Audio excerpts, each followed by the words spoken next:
use only. Afterwards, they will throw away the napkin. How about they use coasters? Because you can reuse the coaster. And that's just one very simple example. Another one is, if you order a ketchup...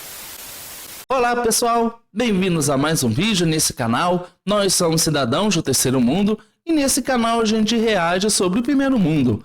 Nesse vídeo a gente vai reagir a Estados Unidos versus Europa, guia de diferenças culturais.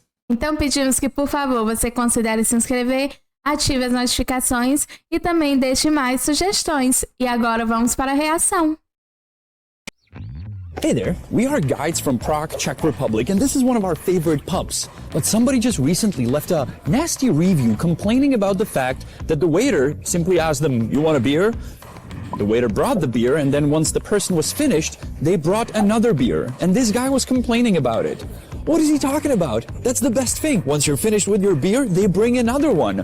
So for me, from the perspective of a Czech European, that's a good sign. For an American, that may be kind of weird or rude. So today we want to talk about cultural differences between our country, our city, and United States of America.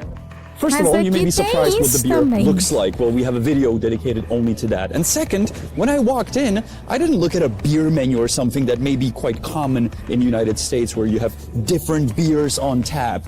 Most pubs and restaurants in Czech Republic will have one brewery on tap in the pub. So that's why you can walk in and just say, "I'll have one." So I kind of like that. You walk into a pub and you don't have a million choices, you just say one. In US, not only you have a choice of beers that are on tap, quite often there's 5, 10, 20, but also they will ask you, do you want draft or bottle? What kind of question is that? The reason you go to a pub is to get beer on tap, to get draft beer.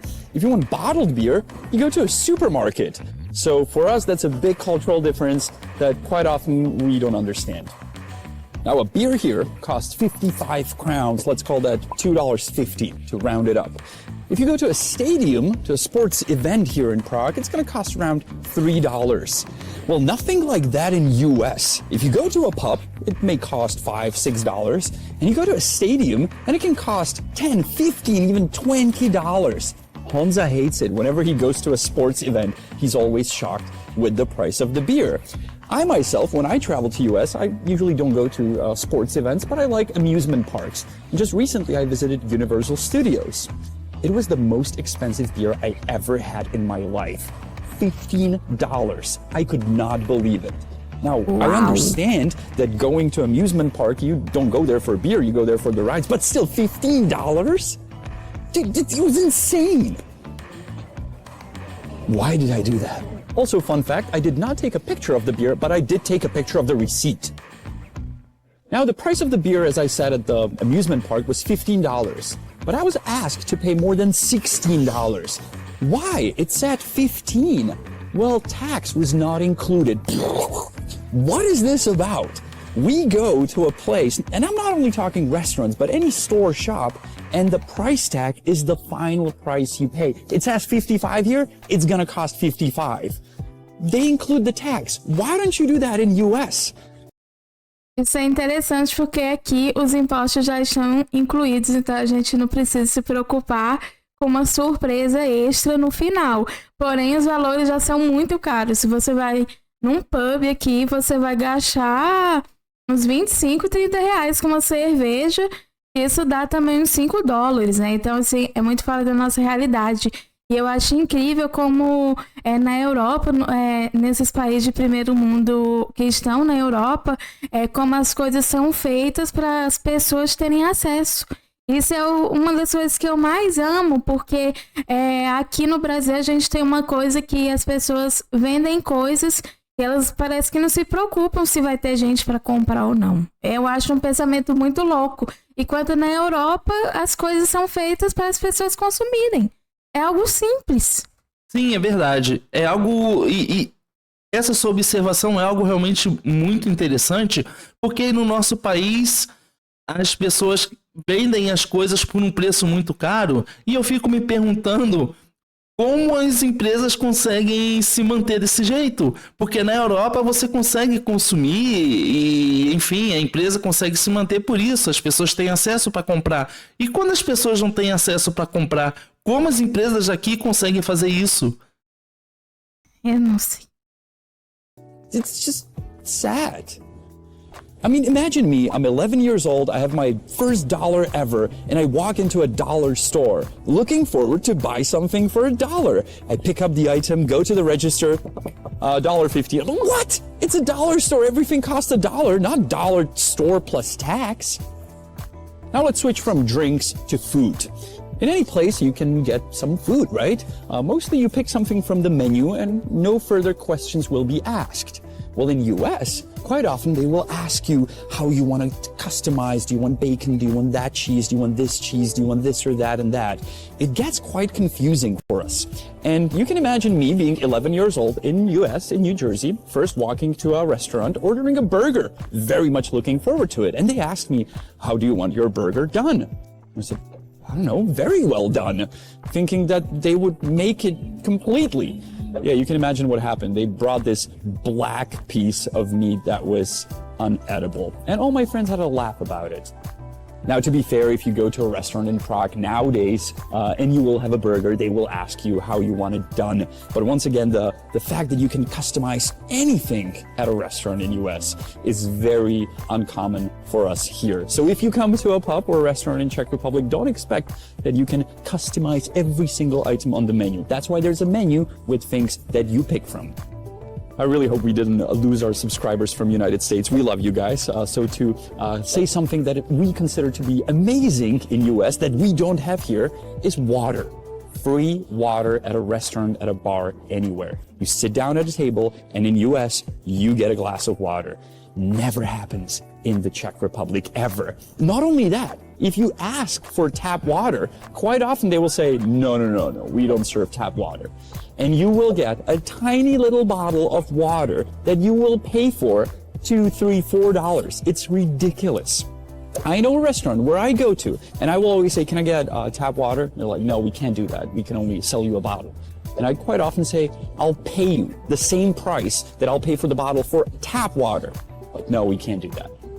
Crazy. Now let's talk about service in restaurants and pubs, because that may be a bit of a shock for you when you come to Prague. Yes, quite often it is rude and not polite at all. That's also a huge difference for us when we go to US, and a waitress will come to our table and she will introduce herself and she will smile and she will maybe recommend something from the menu. That would never happen here. I mean, it's changing, don't get me wrong. Service is getting better, but if you go to like a local place, a dive bar, which I would consider this place to be, quite often they'd be grumpy, and it takes a long time for them to get to know you, and after maybe a 20th visit, they will share a little smile with you. Not like in US. First-time visitor, oh, I love coming you to our restaurant. My name is Wendy. Can I take your order? Hey, Wendy. Speaking of Wendy, when I was first called darling or honey in a restaurant in US, I was like, she really loves me. She just called me darling. I like that. I mean, I like the bartender here, but he never calls me darling. Let's make it stay that way, okay? We're tough guys. Even though the two of us consider the service at places in the United States very good and very nice and very polite, there is one thing that we consider to be very rude. And that is, you're finishing your meal or maybe you're halfway through and suddenly a bill lands on your table. What is that? Are you kicking me out? That would never happen here. Isso é interessante porque isso que ele falou do garçom e tal, do serviço, a forma como é nos Estados Unidos é parecido com a forma daqui, né? Muitas pessoas até brincam dizendo que o garçom pode ser seu melhor amigo, porque eles realmente têm uma coisa assim aqui. Então eu acho isso muito interessante, como algumas coisas se aproximam dos Estados Unidos enquanto outras não, né? Any business, restaurant, pub, coffee place tries to keep you in the place as long as possible. You're done with your meal, they'll offer you a dessert. You're done with your dessert, they will offer you coffee. You're done with your coffee, maybe you want to start over and have another appetizer. In other words, they want to keep you in as long as possible. You have to ask for the bill. In US, very often, You're halfway through. Here's your bill. I'm like, well, maybe I want another something. No. The bill is already on the table. Just weird. Speaking of the bill, let's dive into tipping. And that can create some big issues because that's a big cultural difference. In US, quite often we get asked, do you want to tip 15, 18, 20, 25%? Which for us is like, whoa, that's a lot. A quarter of the bill just tips because it's a tip-based country or tip-based business. In Czech, that used to be very, very different. I mean, my dad would only round up the bill to the next higher number. If the bill was 99, he would round it up to 100. I believe most of our dads and mothers still do that. Nowadays, it's changing even here, and tipping goes from 10% higher if you're satisfied with the service. If the service is really bad, some people will simply not tip. If that would happen in US, that you would not leave a single cent on a tip, I've experienced people running out of the restaurant and be like, what happened? What did we do wrong? Like, why did you not tip? So tipping is very, very different, and I'm curious what you will say about that in the comments. Whatever country you're from, I want to read what's the average tipping in your country. Now this Isso é uma coisa que eu acho tão diferente, porque parece que em muitos lugares tem uma discussão sobre gorjeta, né? Mas aqui no Brasil nós não temos esse hábito. Realmente é uma coisa muito incomum, assim, da gorjeta, né? Aqui é muito incomum, de fato não temos esse hábito. Alguns estabelecimentos, eles inserem um valor adicional, que é um valor que todos que vão consumir nesse estabelecimento vão pagar esse valor adicional. Mas isso não é uma regra. Muitos outros lugares em nosso país não têm esse valor adicional. cultural difference is not only huge, but I consider it to be evil.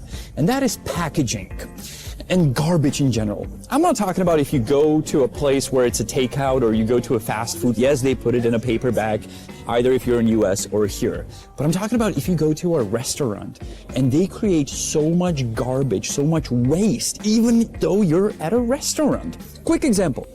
Mostly if you get a drink at a bar in the US, they put a napkin under it, so it soaks the moist that's running under it. Well, that's for one use only. Afterwards, they will throw away the napkin. How about they use coasters? Because you can reuse the coaster. And that's just one very simple example. Another one is if you order a ketchup at this place, they will bring it, either a bottle, some places in US do that too, or they put it in a ceramic cup that they clean afterwards. Not that they grab 20 ketchups and throw them next to your burger. Or even in McDonald's in Czech Republic, you pay for every single tiny packaging of any sauce, any ketchup. So you think about if you want one or two. In US, yeah, can I get some ketchup? Here you go, here's 1,000,000 ketchups in tiny little bags. No, don't do that. I mean, you guys are going all Michael Bay packaging, like, hey, yeah, that's a plastic bag, let's put it in a paper bag, and let's put more packaging and pack it up. You want it to go? Yeah, let's pack it up more. Whew. Meanwhile, in Europe, yeah, let's get rid of plastic straws. They really destroy the universe. There's going to be one hell of a discussion under this video. I absolutely love you guys from US, and I love going to US, just so you know. We both do. Please don't cancel my ESTA. Eu tô surpresa porque isso aqui também é assim. Aqui nós temos isso, porta-copo e os molhos também. Meu Deus, que incrível isso, essa coincidência. Sim, mas tem em relação aos molhos, é preciso a gente comentar que em alguns estabelecimentos eles realmente fazem isso, eles dão uns pequenos pacotes de molho para você usar, mas em outros estabelecimentos não. Então aqui realmente é muito variado e depende muito do lugar onde você for consumir. A maioria dos que eu já fui, eles dão a garrafa. Uma embalagem, né, do molho. Now let's drop the beer for a minute and let's talk about coffee and coffee culture differences between USA and Europe. Triggered already? Well, you'll get triggered more. Yes, in Europe, we do not consider this to be a cup of coffee. That's a gallon of coffee. If it's more than a gallon, it's not coffee. This is a cup of coffee. By the way, shocker, they have a cup of coffee in this pup. It's served in a ceramic cup. It's this size.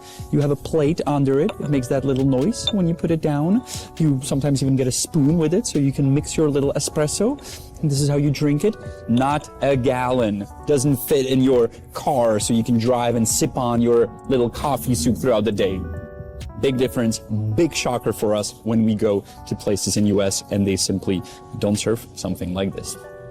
Hold your horses. I know that coffee culture in US is changing depending on which state you live in, if you live in a city and so on, but still mostly people think this is coffee and you cannot get this. It's sad for us Europeans. Can I get a cup of coffee? You want venti grande, grande XL, grande XXXXL? Like the Italians drink it? Now this next cultural difference may sound weird, but I believe it should be addressed. And that is restrooms and toilet sizes in restaurants and pubs. And I'm not talking about the actual seat size, but I'm talking about you have a big pub and there's one toilet. There's like one restroom for the entire pub where there's like hundreds of people. And the stalls where you can like sit to do number two are very like see-through. Like there's no privacy. Like there's no door at the bottom. Like if somebody peeks, they can see you. Yeah, it's kind of strange. And girls talk about that a lot. Both our girls talk about it, how like it's kind of weird that people can't really see you. So that's a big difference. If there's a big pub here, it has many restrooms, many toilets, and it can, you know, do the business people need and accommodate many people at the same time. And of course, the ones we mentioned are not the only cultural differences between our continents. There's many more. We can talk about different units. We can talk about different forms of transportation, how we move around cities and countries, how big are our cars and your cars, and many more topics. So let us know in the comments if you want us to cover more topics. And while you're there, please don't be mad at us. This was not made to insult you, only to give you perspectives on our culture habits and your cultural habits that we experience when we go over to your lovely continent that we love to visit, but sometimes we're just like, huh, that's weird. Muito divertido. Mas eu tô com uma dúvida. Ele falou sobre a xícara de café. Nos Estados Unidos não é comum xícara de café? Olha, pelo que eu entendi, não. Pelo que eu entendi, parece que não é muito comum. A gente não conhece muito os Estados Unidos e o que a gente conhece dos Estados Unidos é que a gente vê em filmes e séries. E geralmente, pelo que a gente vê, é servido num copo. Ah, é verdade, é mesmo. Aqui em nosso país a gente tem algumas formas diferentes de se beber café. Na xícara, como ele mostrou, mas também tem uns copos de vidro pequenos. O mais comum mesmo, assim, que eu já vi são esses copos de vidro pequeno. Realmente a xícara aqui é visto, acho que em lugares mais chiques, né? A xícara. Mas eu realmente estou surpresa que eu não sabia que nos Estados Unidos isso não era comum. Isso pra gente é algo tão normal, né? Sim, é verdade. E eu fico muito surpreso de ver que a gente tem algumas coisas em comum. Sim, eu amo isso. Sim, com a Europa, e eu também acho isso muito interessante e é muito curioso ver que no nosso país a gente tem algumas coisas que se parecem com a Europa. Em algumas situações, como nesse vídeo, a gente vê que há algumas semelhanças com os Estados Unidos. Eu acho isso insano. Eu também acho insano, realmente é uma mistura muito doida. Mas essa foi a reação desse vídeo. Então, se você gostou, aproveita para se inscrever, ative as notificações e também deixe mais sugestões. Muito obrigado por assistir esse vídeo e a gente se vê na próxima reação. Tchau!